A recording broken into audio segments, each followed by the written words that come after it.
Bonjour peuple congolais, Cordo Ichi, de la Moukili Soussou. Nous continuons Makambo Oyo Nicolas Kazadi. Aouti Koloba. C'est très grave. Oh ba cellule. Onyo Sozumona Oyo. Les 53 cellules. Oyo ba créa na présidence. En fait, dans expliquer Binomouki, Bangonde Baza, gouvernement parallèle. Ce sont eux qui pilotent les programmes et le gouvernement des fois. Vous remarquez même, quand on a une école na Kasai, et ça y est, il y a un conseiller, Marcelin Bilomba. Ce sont eux, tant qu'on a des femmes bongo en Égypte, 400 millions de dollars, ils ont envoyé des conseillers na place na bango, et Patrick Itebi, à l'époque, Azalaki, DG, il y a FPI, font la promotion de l'industrie, a foutu les bango bambongo, makambunyo surtout, ba séjour na bango, ba prime, ba kendeki. Donc, na expliqué bien un peu mouké, ba cellule oyo yoka, oyo tout, natanga moi quelques cellules, ba ministère ezali déjà. Ezali, loko la cellule présidentielle appuie à la réforme de la justice. Bangonde, ministère parallèle, il y a justice, la présidence, il y a république. Donc, le la cellule suivi à projet à 100 jours et servir d'année. Il y a un ministère, il y a plan. Hein? Donc, cellule et communication présidentielle. Voilà. Cellule, il y a climat. F Bazaï Bazana, ministère de l'environnement, bah créé là et ministère parallèle kuna. Donc cellule d'innovation numérique et technologique et Bérand Kolongele, azala qui ministre il y a numérique wana, bah créé là et cellule kuna. Donc nakoyo koche la binongwa il est qui tellement ébelli. Donc le cas c'est la couverture de la santé universelle, bah créé yango kuna. Alors que tout ça, le ministère de la santé, eza na Congo, ainsi de suite, eza tellement ébélé, la cellule présidentielle de sécurité alimentaire, ministère, il y a agriculture, ezali, ba créa. Donc, ba master na yewana, la cellule de coordination des grands travaux. Alors, agence nationale des grands travaux ezali, et ministère, il y a ITPR ezali. Bango ba créer ba doublure, ba double, donc, ba sala yango 53 cellules, ba créer yango, pona, ba contrôler ka mbongo tout, ce qui est bimi na projet bazui, ba kaboli mbongo wana. Mais tout ça, la première chérie, cellule oyo moi na tchelibino oyo bandeko na ngai tout oyo, bango bako devoir kaka soki Firmin Vonde procureur a décidé. Firmin Vonde ye moko suka na muyibi muto aza koboma. Parce que ba oyo baza redevable kaka na présidence ya république. Bango baza redevable na assemblée nationale te. Tout comme ba ministre nde na assemblée nationale. Soko bengisi ministre baza ko contrôler ye na assemblée nationale. Mais ba oyo ba conseiller oyo ba créer ba cellule oyo ya miyibi bango baza contrôler ka la présidence ya république.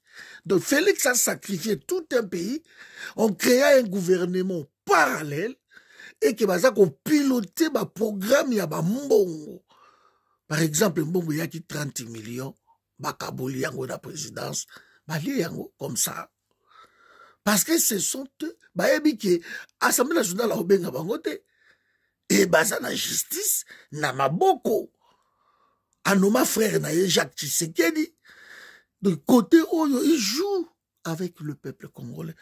Nous sommes dessus, Félix, comment vous sacrifier tout un pays comme ça pour les mastanaïers qui sont venus de l'Occident, vous piller la République, créer des cellules de gouvernement parallèle. Et j'ai été soumis dans les Azawana. Dire qu'à Félix Tshisekedi, il y a un premier ministre parallèle. Batondi kuna bangonde ba diriger et ba sasimbongo ya république bandeko nangai ba milliards na ba milliards. Ce qui est étonnant dans cette histoire, c'est que il y a des Congolais o bazoya bazokotela pe bango quoi de bayibi bango mais bango bazoya okotela bango baofinga même biso hein. Nous sommes insultés à la longueur de la journée pour protéger des voleurs bato bayiba ka bango dikamba okamba bandeko na ngai na succès na vidéo morale et politique deviennent de normes et on considère que c'est devenu normal. Comme j'avais suivi un responsable dire, les rétrocommissions sont normales. Au Congo, des rétrocommissions d'une affaire, sous d'autres cieux, c'est illégal. Mais au Congo, c'est légal. Pas normal, c'est de la corruption. Pingi jouissance ming, ceux qui m'ont dit tokabolanan, toko réfléchir après. Mon projet est tokabolinan, toko réfléchir après. C'est ça le problème. Bon est fonctionnement tokaboli, tomi petit bas salaire, bas prime, toko réfléchir après. Les politiques ne veulent pas de la justice dans ce pays. Parce que tant que les politiques diront, moi je veux une justice à la carte, si ce sont mes amis, ils ne comparaissent pas. Si on cite un des miens dans l'affaire des forages, ou dans l'affaire de lampadaire, ou dans l'affaire de 100 jours, ou dans l'affaire des rames, et moi, je dis non, c'est un père de famille, il est bon, il faut le laisser et tout ça, la justice ne fonctionnera pas. Attention, on a affaire à parfois des chefs de famille, on a affaire à des gens qui tiennent à leur dignité. On ne peut pas la jeter en pâture comme ça en disant voilà, ça y est, il est voleur, il a... Non, pas normal, c'est de la corruption. Les recommandations qui aient des mesures claires de ce point de vue. Le ministre des Finances ne peut pas nous égarer en disant que la situation est exceptionnelle. Elle ne l'est pas. Depuis des dizaines d'années, chaque fois, la reddition de comptes nous montre que le gouvernement s'en fout. Bon, un projet est tokabolinan, toko réfléchir après. C'est ça le problème. Bon est fonctionnement tokaboli, tomi petit bas salaire, bas prime, toko réfléchir après. Nous disons nous sommes autorité budgétaire, mais le gouvernement s'en fout. Donc la situation n'est pas exceptionnelle, c'est l'habitude. Bon, un projet est tokabolinan, toko réfléchir après.